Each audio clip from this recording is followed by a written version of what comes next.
started a new test. I have made 3 swatches. I'm sorry about that light there.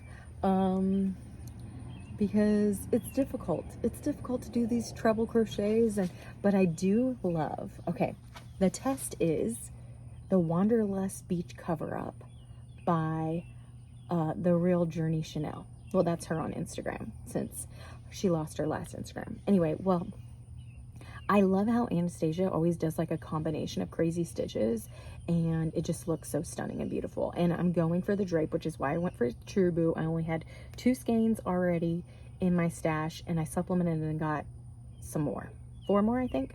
They're definitely not the same dye lot, but I think it's fine. Like, they're both very light. The colorway I'm using is Lilac in Lion Brand True. The drape is going to be Divine. I have no business testing anything, but here I am, because I couldn't resist the stitch texture.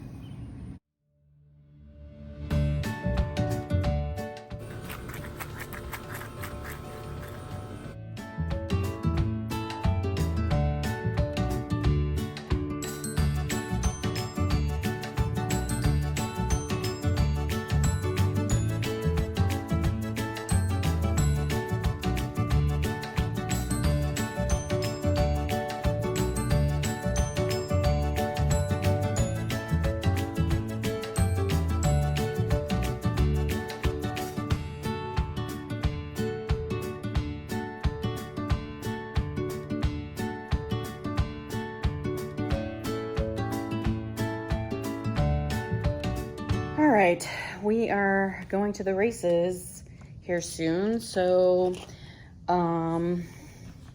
maybe I can get this top done this weekend now that I have my swatches done, they're dried. Look how slinky this is. I have to go up to a 6mm, which is crazy to think that that was also like one of my, back in the day when I first started crocheting and I was making blankets all the time, that was my favorite hook size to use.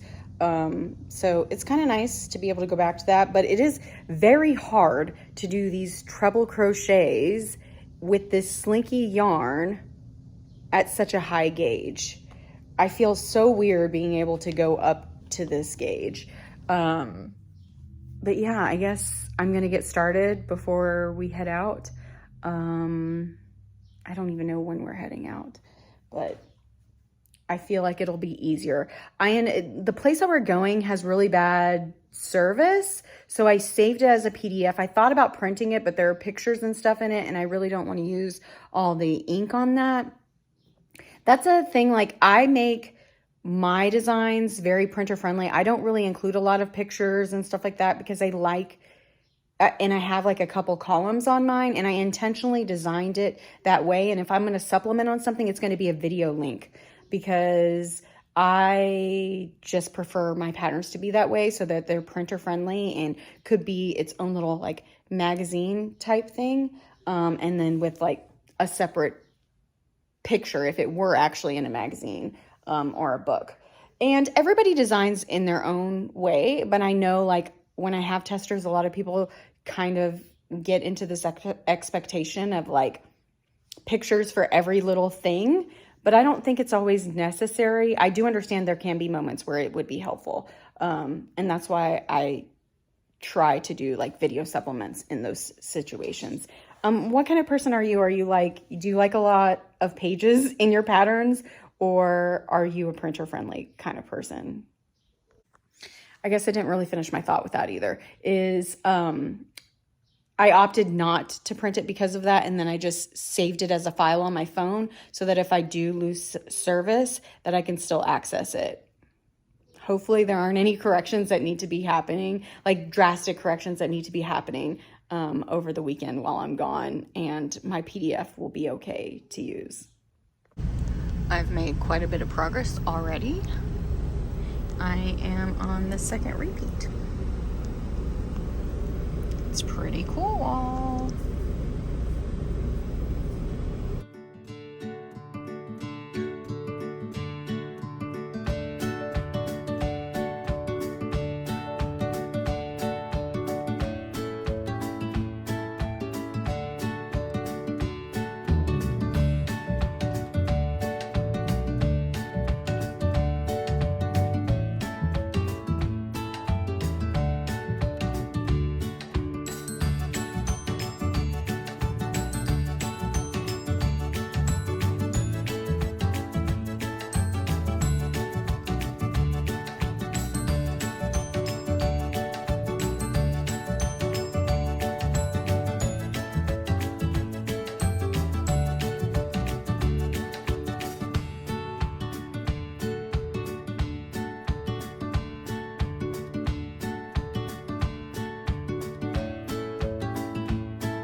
Okay, so I have blocked my panels-ish. They're wet. So I took them outside. It is 90 degrees out here.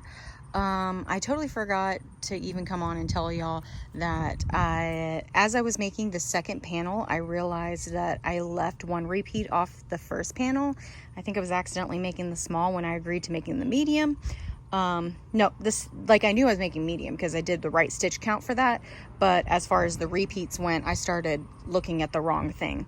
So, yeah, I roughly measured this. I know I don't have it all pinned out, but the True Boo is amazing, and so I don't think it really needs to be pinned out. And if I need to, like, I'm just wet blocking this to assemble, and then I'll probably touch it up again. True Boo, from what I've known, isn't great with heat, so if I have to, I will attempt steaming, but for any touch-ups. But otherwise, I have a feeling it's just gonna fall to measurement, yeah, because based off the rough estimate, it already is there, which is ideal, right? This is also super heavy while it's wet, so I'm really hoping, I mean, it's already like 3 o'clock, so it'll probably be able to be out here for a few hours, and unfortunately I have to like layer it on top of each other. So like this is one panel and they're double layered, and that's another and they're double layered, and then this area they're kind of overlapped each other, but it's fine. We're gonna make it work. I think it's gonna be absolutely beautiful. The drape is just incredible. I can't even.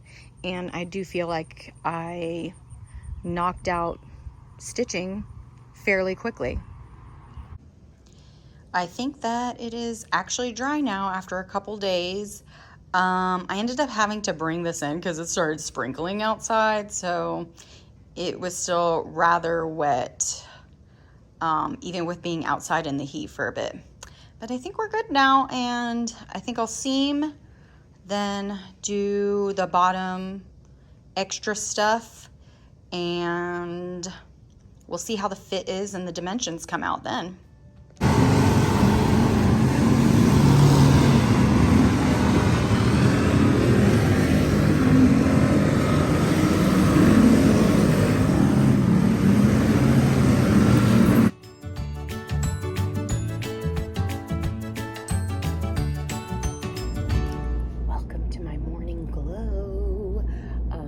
Racing again tonight, but I think I can get this done this afternoon. People are still sleeping, so hopefully you'll hear me with my quiet voice. Please pick it up, iPhone. Anyways, yeah, hopefully I can finish it this afternoon. Wouldn't it be awesome if I could even take a picture here? Just like a quick picture, because there's some trees and flowery stuff here. We're in Greenwood, Louisiana, and it is hot. I probably shouldn't have been working on this out there, but I had my other whip cannot see dirt. So I did get the front seam done and the back seam done, which is really cool because she tells you the exact stitches that need to be seamed there. And then she also, isn't this cool? This is probably one of the only projects that you're gonna get to do that doesn't measure like a sleeve depth measurement. All that stays open, so the part that we're doing that she has this measuring is like where your waist is gonna sit. So this one isn't by stitches, it's by measurement, but I have 2 stitch markers here. So for my measurement here, where's the other end? Yeah, so she has you measure that measurement on one side and then the same on the other. And this is the open part of where my body is supposed to be. This True Boo looks so slinky. I haven't even tried it on yet. So I haven't seamed that either, so we'll see. But I almost feel like the front,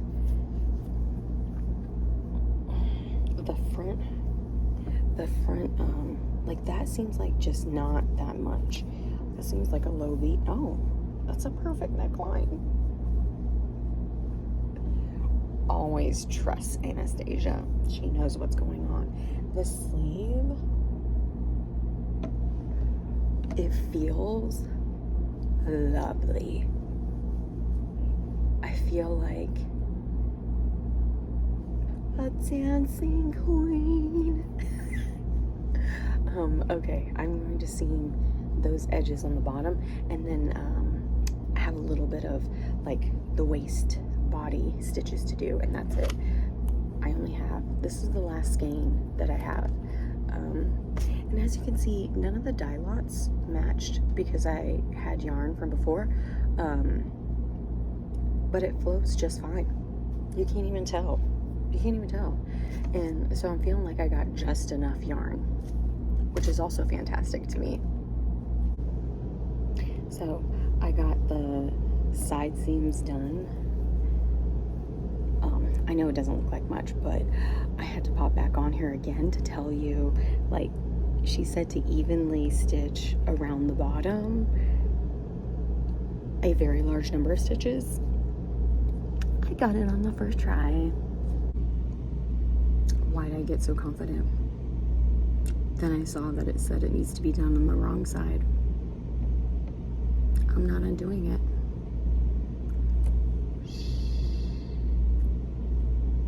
Nobody will notice. They're just single crochets. It'll look the same, and it doesn't affect yardage.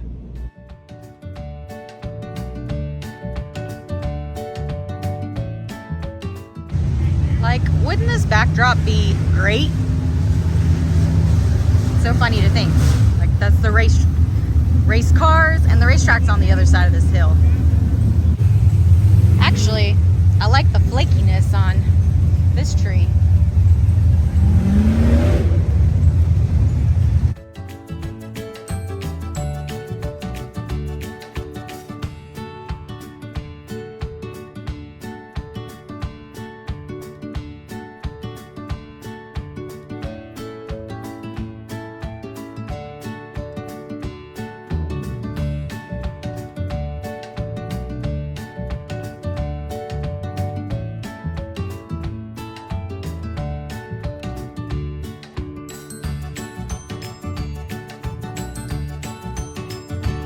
It is 7:45 with a feels like temp of 87 degrees.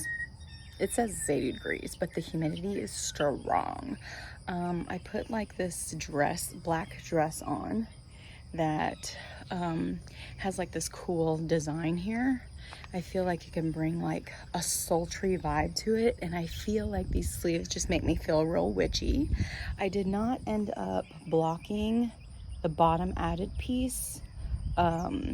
I would have liked to steam that, but I've got to squeeze this taking pictures in. I have let a lot of time pass by.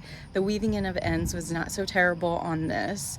It is very slinky and swooshy, and so it's photo shoot time. Yeah, I decided I did a shoot in my design that is also releasing the same weekend as Anastasia's, and I nearly died. So that's why I decided to get up early and get ready and get this done. But I also have to be heading out with my husband to drop off my brother-in-law's motor for a few days, and so I need to get this in. I do have like a week till deadline since Anastasia has it delayed. Oh, this is exhausting for my arm. Delayed on submitting the photos. Like, you can submit the notes way before the photos, and I did the notes way in advance now.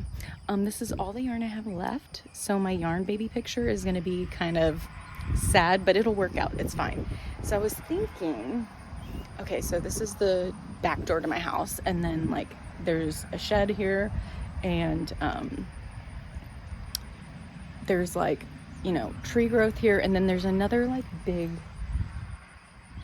weed wanting to be a tree kind of growth, and so I think greenery would be really cute with this. So I think I'm gonna go with it. I have sandals on.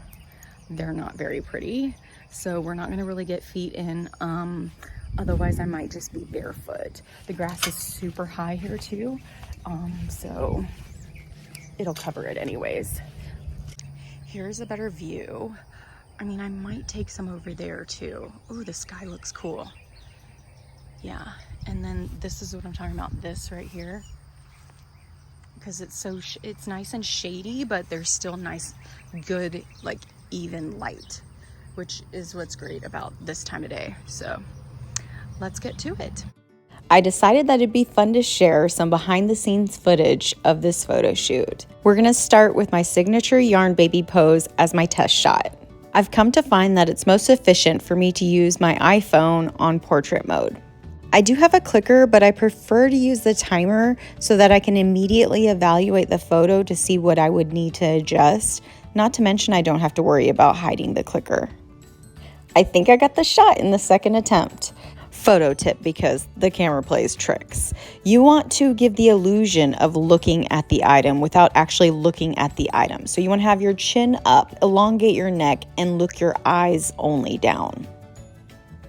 I feel like my photo shoots are something that I get a lot of comments on, so hopefully this is something helpful and not something y'all are hating to watch. Please let me know. I do have a history of modeling, so I think some stuff comes intuitively to me, so it's kind of hard to explain. Like, I don't really have a plan of poses that I come up with. I just try what feels right, and fortunately we don't live in a world where we have to wait on film to be developed anymore. So if it doesn't work out, the worst that will happen is I delete it. Like in this instance, I don't think the hold your hair back pose really showcases the design that well.